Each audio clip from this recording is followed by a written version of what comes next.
Hey, Tommy. Hey, you got anything for me today? Well, today was a little rough. How come?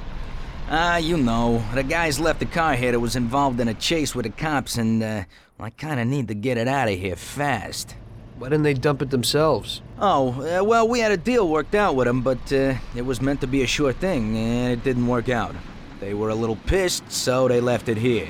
What's in it for me? A lovely German sports car. That's worth the risk. I'll do it. What can I do? It's pretty simple.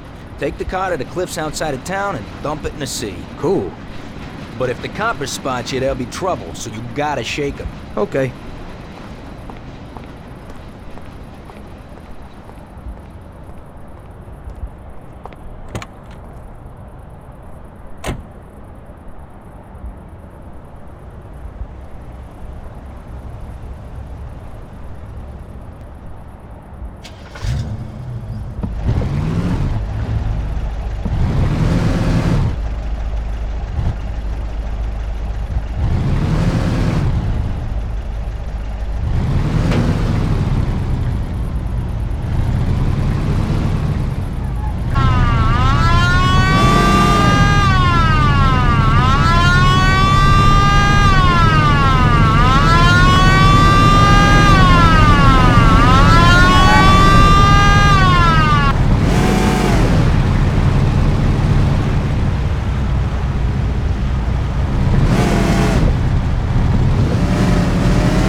Okay, where's the car?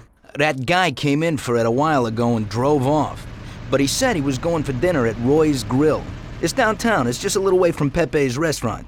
Hey, if you hurry, you'll still find a car there. What's going on? Today's Customer Appreciation Day? This one's an exception. He owes me big time. I did a bunch of jobs for him and I haven't seen $1. God knows what he does, but at the same time, he acts like a classy guy. This way, he pays his debts and I pay my debt to you. You better get going. Right, thanks.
So, you killed Morello. That must have felt good, huh? We celebrated. Salieri was thrilled, of course. We ran the whole town, practically, and there seemed to be an end to the bloodshed. For a while, I felt like a king, until I came to a realization. If a regular guy like me could kill the most powerful man in the city, what good was all his power? Hell, if he hadn't been so powerful, he'd probably still be alive. It seemed to me that no matter how strong someone was, there was always somebody stronger to take them out. So where did that intuitive thought take you? Greediness is bullshit. When you have no money, you think that a few bucks a month will be enough. Then you realize that it wouldn't be bad to have a nice car. You'd get a great job in some high-up position, but in actuality, you're thinking about going higher. Before you know it, you want to be the President of the United States, and you want to win the war against the Germans. Luckily, that won't happen. Plus, the whole strategy of watching other people's backs has one basic flaw. The whole time you have to watch your own back, in case someone else has the same idea. So I thought to myself that maybe I ought to change my priorities a little. Great Bible story. Laugh it up. You know where it got me in the end. This. Who is it? It's from 1920. The old man is Don Pepone. The two younger ones are Salieri and Morello. This photo convinced me that this kind of life is poisonous. Morello and Salieri were friends, and they were both commanders of Pepone's regime.